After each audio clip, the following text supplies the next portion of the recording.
Napapansin niyo kung paanong ang bilang ng krimen ay tumataas sa lahat ng syudad sa buong mundo. Ang krimen at karahasan ay nasa lahat ng dako. Bakit ang krimen ay dumarami? Ano ang nasa likod ng walang katulad na pagtaas ng krimen na walang batas na sinusunod? Ano ang nangyayari sa ating mundo? Sino ba ang magtuturo ng tama at mali? Kung hindi kaya ng mga magulang o ayaw nila, siguradong hindi iiwan ng mga magulang ang malaking responsibilidad sa mga paaralan. Maraming paaralan ang hindi nagtuturo o sumusuporta sa tamang pamumuhay. Kahit ang ilang mga iglesia ngayon ay nagtuturo na ang pamantayan ng Diyos ng tama o mali ay hindi na isinasagawa. Sabi nila, ang kanyang mga utos ay pinawalang bisa na. Hindi na isinasagawa ang mga kautusan ng Diyos o hindi na napapanahon ng kanyang mga kautusan. Imposibleng masunod ang kanyang mga kautusan. Kaya ang resulta, ginagawa ng tao kung ano ang maibigan nilang gawin. At ang lipunan ngayon ay nag-aani ng mga sirang tahanan, hindi makontrol ng mga kabataan at marahas na krimen. Subalit ang katanungan ay ito, sino ang magpapasya kung ang sitwasyon ay tama o mali?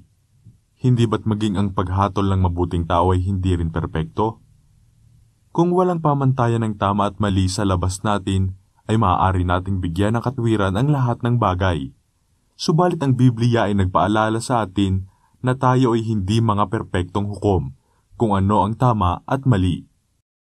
Sa Kawikaan 16:25, mayroong daang tila matuwid sa isang tao, ngunit mga daang tungo sa kamatayan ang dulo nito. 2 Timoteo 4:3, sapagkat darating ang panahon na hindi nila matitiis ang wastong aral, kundi sa pagkakaroon nila ng makakating tainga, ay mag-iipon sila para sa kanilang sarili ng mga gurong ayon sa kanilang pagnanasa. At tatalikod sa pakikinig sa katotohanan ang kanilang mga tainga, at babaling sa mga kathang isip. Nakalulungkot sabihing, nadiskubre nating hindi tayo nagkakaroon ng kalayaan sa pagtatapon ng mga tuntunin. Alisin ang pamantayan ng tama at mali at susunod ang kaguluhan. Kapag inalis ang lahat ng traffic signs at traffic signals, magkakaroon ng kaguluhan sa kalsada. Kaya, ano ang mga tuntunin? Pwede ba nating malaman ang tama at mali? Noong unang panahon, nagbigay ang Diyos ng formula ng lipunang libre sa anumang krimen. Nang ang mga anak ni Israel ay nagkampo sa bundok ng Sinai, ang Diyos ay bumaba upang salubungin sila at sinabi, ayon sa Exodo 20:2, Ako ang Panginoon mong Diyos na naglabas sa iyo sa lupain ng Ehipto mula sa bahay ng pagkaalipin. Una ay nagpakilala ang Diyos bilang tagapagligtas mula sa pagkaalipin. Siya ang naghati ng dagat na pula. Siya ang kanilang tagapag-ingat. Sa ibang salita, sinasabi niyang, iniingatan kita, mapagtitiwalaan niyo ako. Pagkatapos ay sinalita niya ang kanyang banal na kautusan upang malaman nila kung paano mabubuhay ng payapa at ligtas, upang malaman nila kung ano ang tama at mali. Tingnan natin kung ano ang talaan ng 10 kautusan na sinalita niya sa bundok ng Sinai.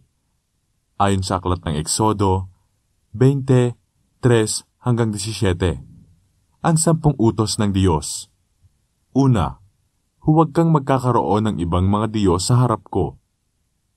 Ikalawa, huwag kang gagawa para sa iyong sarili ng inukit na larawan. Huwag mo silang yuyukuran. Ikatlo, huwag mong babanggitin ang pangalan ng Panginoon mong Diyos sa walang kabuluhan. Ikaapat, alalahanin mo ang araw ng Sabat upang ingatan itong banal. 6 na araw kang gagawa, ngunit ang 7 araw ay Sabat sa Panginoon mong Diyos. Ikalima, igalang mo ang iyong ama at ang iyong ina. Ika-6, huwag kang papatay. Ika-7, huwag kang mangangalunya. Ika-8, huwag kang magnanakaw. Ika-9, huwag kang magiging sinungaling na saksi laban sa iyong kapwa. At ang ika-10, Huwag mong iimbutin ang bahay ng iyong kapwa. Huwag mong iimbutin ang asawa ng iyong kapwa, o ang kanyang aliping lalaki, o ang kanyang aliping babae, o ang kanyang baka, o ang kanyang asno, o ang anumang bagay ng iyong kapwa. Alam ng Diyos na tayo'y malilimutin, kaya isinulat niya ang 10 utos sa 2 tapyas na bato ng sarili niyang daliri. Exodo 31:18. Pagkatapos na makapagsalita ang Diyos sa kanya sa ibabaw ng bundok ng Sinai, kanyang ibinigay kay Moises ang 2 tapyas ng tipan, ang mga tapyas na bato na sinulatan ng daliri ng Diyos. Kahit ito ang unang beses na ibinigay ng Diyos ang kanyang utos sa pasulat na paraan, ito'y umiral noon pa man, bagong Sinai, o kahit bago pa sina Adan at Eva, ang walang hanggan at di nagbabagong pamantayan ng tama ay basehan ng makalangit na pamahalaan ng Diyos. Sa katunayan, kahit ang mga anghel ay pinamahalaan ng kautusan ng Diyos, binigyan sila ng pagkakataong pumili kung susundin ang kautusan ng Diyos o isasawalang bahala ito. Si Satanas at ang kanyang mga anghel ay pinili na gawin ang kanilang kagustuhan at gumawa ng kanilang sariling tuntunin, at ang paghihimagsik na iyon ay naging daan upang mapaalis sila sa langit. Alam ni na Adan at Eva ang utos ng Diyos sa Eden kung kaya't sila'y nakaramdam ng pagkahiya matapos silang gumawa ng kasalanan. Ang kautusan ng Diyos ay may iral na ng panahong iyon, sapagkat sinabi sa atin sa Roma 4:15, kung saan walang kautusan ay wala ring paglabag. Alam ni Abraham at sinunod na niya ang kautusan ng Diyos bago pa man ito sinalita sa Sinai. Sabi ng Panginoon, pagpapalain niya si Abraham at ang kanyang angkan. Henesis 26:5, sapagkat pinakinggan ni Abraham ang aking tinig at sinunod ang aking tagubilin, ang aking mga utos, ang aking mga batas, at ang aking mga kautusan. Bago pa sa Sinai, tinukso si Jose ng asawa ni Potifar. Sa pagsabi ng, ayon sa Henesis 39:9, walang anumang bagay ang ipinagkait sa akin, maliban sa iyo, sapagkat ikaw ay kanyang asawa. Paano ngang magagawa ko itong malaking kasamaan at kasalanan laban sa Diyos?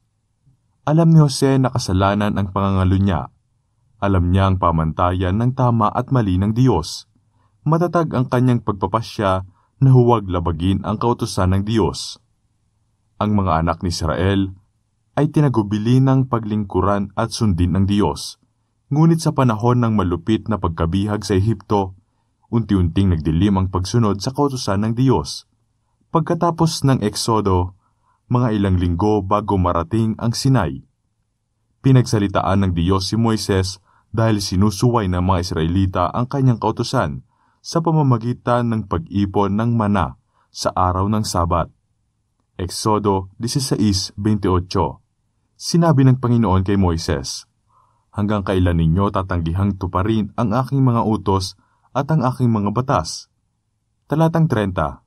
Kaya ang taong bayan ay nagpahinga sa 7 araw. Kaya nga, bago pa ang Sinai, ay kinilala na ang 4 na utos. Ang kautusan ng Diyos ay ang walang hanggang pamantayan ng tama sa sansinukob. At tunay na mamamangha tayo na may kautusan ang Diyos sa kanyang kaharian. Sinulat ni Apostol Pablo sa unang Korinto 14:33, sapagkat ang Diyos ay hindi Diyos ng kaguluhan. Talatang 40, subalit gawin ang lahat ng mga bagay ng nararapat at may kaayusan.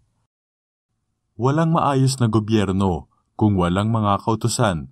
Walang masaya at ligtas na sambayanan kung walang sinusunod na batas. Mismong ang kalikasan ay may kautusan. Kahit na ang mga bata ay hindi makapaglalaro kung walang tuntunin. Roma 2:13. Sapagkat hindi ang mga tagapakinig ng kautusan ang siyang ganap sa harapan ng Diyos, kundi ang tumutupad sa kautusan ay aariing ganap. Hindi lang basta mahalaga na malaman natin ang kautusan, kailangan din nating tumugon. Juan 14:15, sinabi ni Jesus, Kung ako'y inyong minamahal ay tutuparin ninyo ang aking mga utos. Sa katunayan, si Jesus ay sumipi sa lumang tipan, na pag-ibig ang basehan sa pagsunod sa kautusan.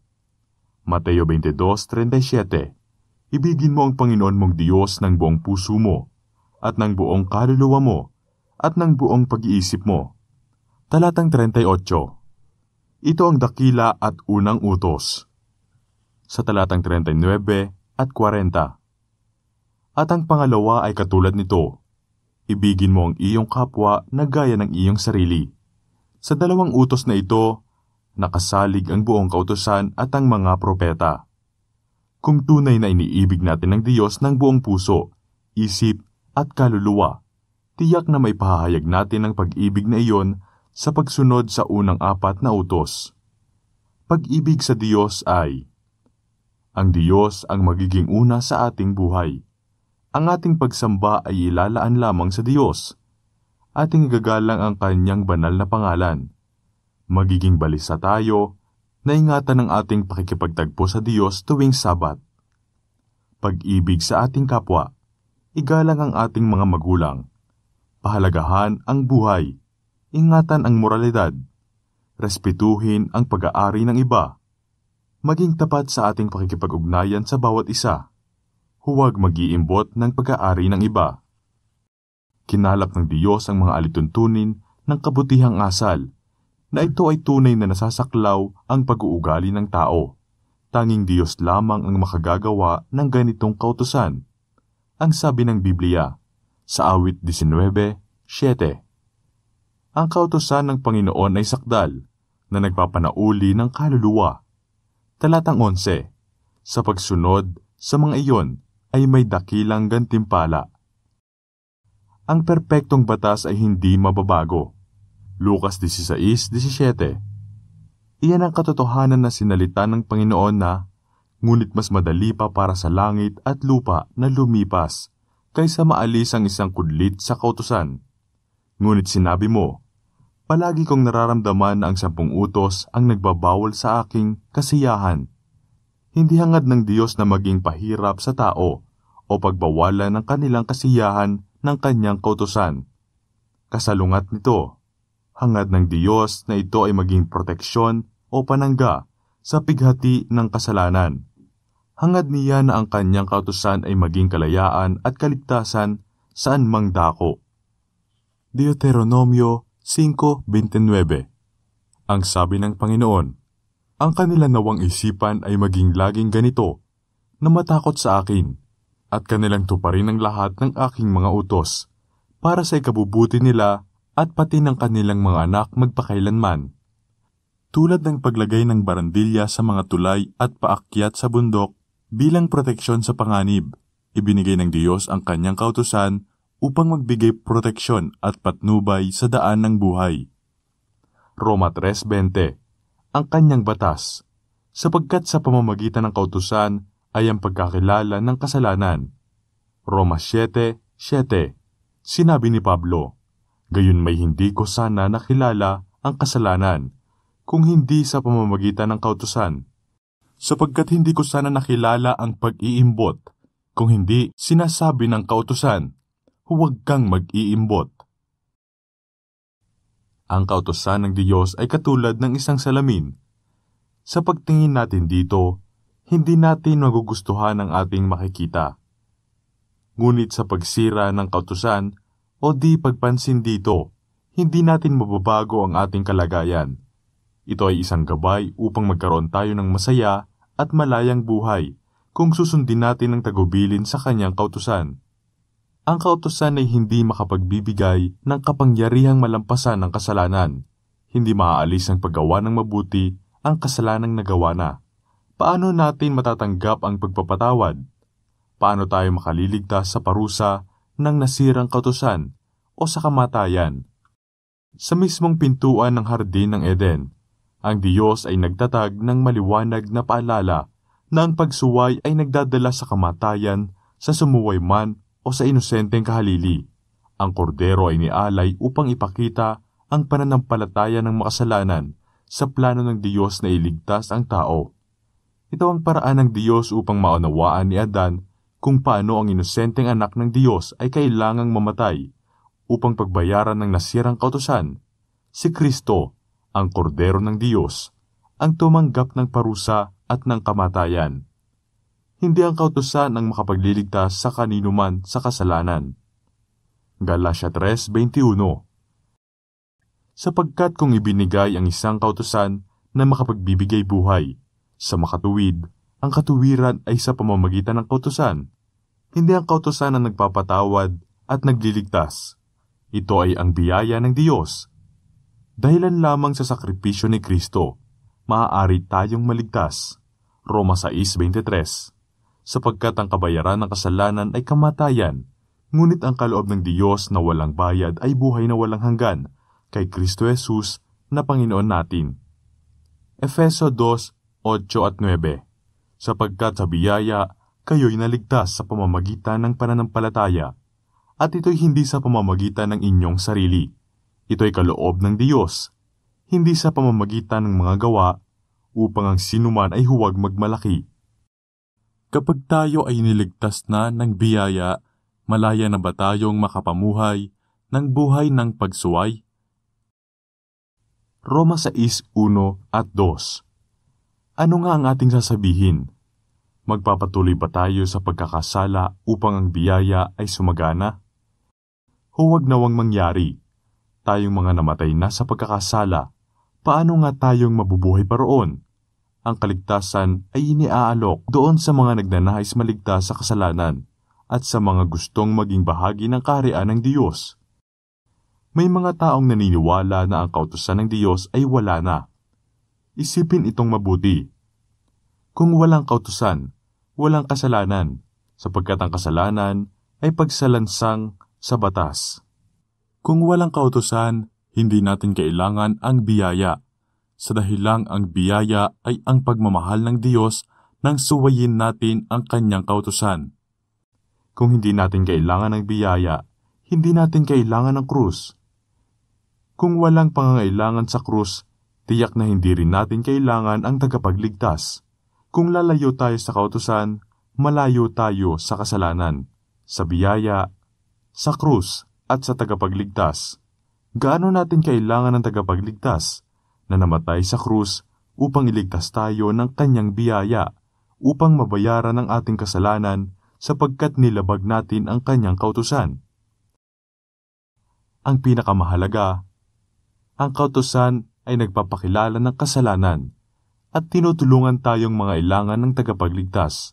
Sa pagtanggap natin kay Kristo bilang ating tagapagligtas at Panginoon, naglalaan siya ng kapatawaran at kapangyarihan upang maingatan ang kanyang kautusan, sapagkat siya'y nangako. Sa Hebreo 8:10. Ilalagay ko ang aking mga kautusan sa kanilang pag-iisip, at isusulat ko ang mga iyon sa kanilang mga puso.